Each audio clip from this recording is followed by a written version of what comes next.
السلام علیکم ویورز، کیا حال ہے؟ امید کرتے ہیں آپ سب خیریت سے ہوں گے۔ اللہ آپ کو تمام پریشانیوں، مصیبتوں اور آفتوں سے محفوظ رکھے اور آپ کی تمام جائز حاجات، دعاؤں اور مقاصد کو پورا فرمائے، آمین۔ آج کے ہمارے ڈے اسلامک چینل پر آپ سب کا خوش آمدید۔ آج ہم بات کریں گے سورۃ ضحیٰ کے حوالے سے۔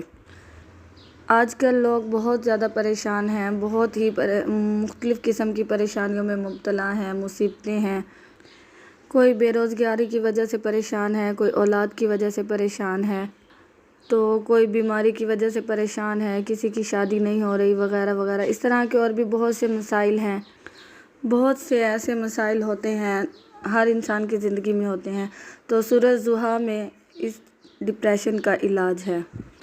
اس طرح کی ڈپریشن جو کہ وقتی طور پر آ جائے، شیطان کی طرف سے آ جائے، تو میرا مشورہ ہے کہ ان لوگوں کو جو بہت زیادہ پریشانیوں سے گزر رہے ہیں، سورۃ ضحیٰ پر ایک بار غور کرنا چاہیے۔ تو سورۃ ضحیٰ جو ہے وہ مکہ میں نازل ہوئی، اور اس کا بیک گراؤنڈ ہم اس لیے آپ کو بتا رہے ہیں کہ ہماری کوشش یہ ہے کہ آپ لوگ اس کو توجہ سے پڑھیں اور اس کی تفسیر ایک بار پڑھ کر دیکھیں، اس کو ترجمے کے ساتھ۔ امام احمد بن حنبل سے روایت ہے کہ ایک مرتبہ رسول اللہ صلی اللہ علیہ وسلم بیمار تھے، تو ایک عورت آئی اور کہنے لگی، لگتا ہے کہ تمہارے شیطان نے نعوذ باللہ تمہیں جو ہے نا چھوڑ دیا ہے۔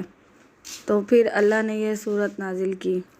تو اس صورت میں جو ہے نا آپ اگر اس کا ترجمہ پڑھیں گے، اس کی تفسیر پڑھیں گے، تو آپ کو یہ ضرور محسوس ہوگا کہ اس صورت میں اللہ تعالیٰ نے اپنے بندے کو جو ہے نا ایک تسلی دی ہے، ایک امید دلائی ہے کہ آپ کے رب نے آپ کو تنہا نہیں چھوڑا۔ تو آپ جو ہے نا پریشان نہ ہوں، اچھا اور برا وقت آتا جاتا رہتا ہے، لیکن آپ کو گھبرانے کی ضرورت نہیں۔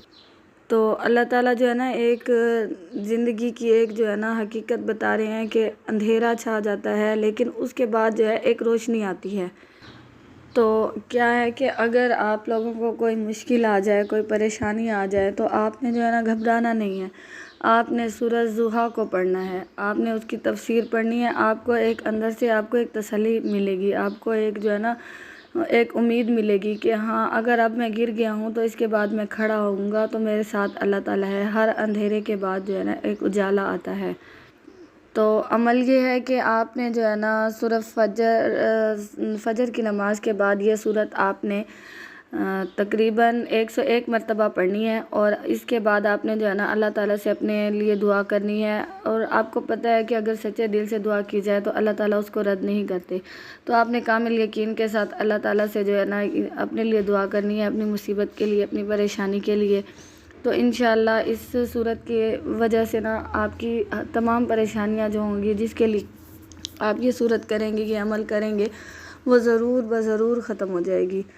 اور آپ نے جو ہے نا ایک امید رکھنی ہے، آپ نے امید کا دامن نہیں چھوڑنا، آپ نے ہار نہیں ماننی۔ کسی بھی طرح کے حالات ہوں، کوئی بھی پریشانی آ جائے، آپ نے ہار نہیں ماننی۔ ہر حال میں آپ نے اللہ پر ایک یقین رکھنا ہے کہ اللہ تعالیٰ ہی تھامنے والا ہے۔ اگر ہم گر جائیں تو اور ہمیں کوئی اٹھانے والا نہیں، کوئی رشتہ دار، کوئی ساتھ دینے والا نہیں ہوتا سوائے اللہ کی ذات کے۔ ہوتا کیا ہے کہ اکثر ہمیں پریشانی آتی ہے تو سب سے پہلے ہم جو ہے نا اللہ تعالیٰ کو بلیم کرنا شروع کر دیتے ہیں۔ اللہ تعالیٰ مطلب نماز پڑھنا اور یہ چیز، اگر ہمیں روزی کی تنگی آتی ہے تو ہم سب سے پہلے جو ہے نا صدقہ کرنا اور یہ چھوڑ دیتے ہیں کہ ہمارے پاس پیسے نہیں ہیں، حالانکہ ہماری دوسری ضروریات تو پوری ہو رہی ہوتی ہیں۔ تو ایسے نہیں ہونا چاہیے۔ ہمیں اللہ تعالیٰ کے ساتھ جو ہے نا ہمیشہ جڑے رہنا چاہیے، اللہ تعالیٰ پر کامل یقین رکھنا چاہیے اور صدقہ خیرات کرتے رہنا چاہیے۔ کہتے ہیں کہ صدقہ جو ہے نا آنے والی مصیبت کو ٹال دیتا ہے۔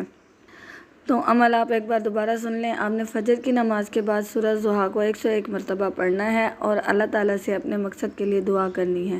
انشاءاللہ آپ کا مقصد ضرور پورا ہوگا۔ اگر آپ کو ہماری ویڈیو پسند آتی ہے تو اس کو لائک کریں اور صدقہ جاریہ سمجھ کر دوسروں کے ساتھ شیئر کریں۔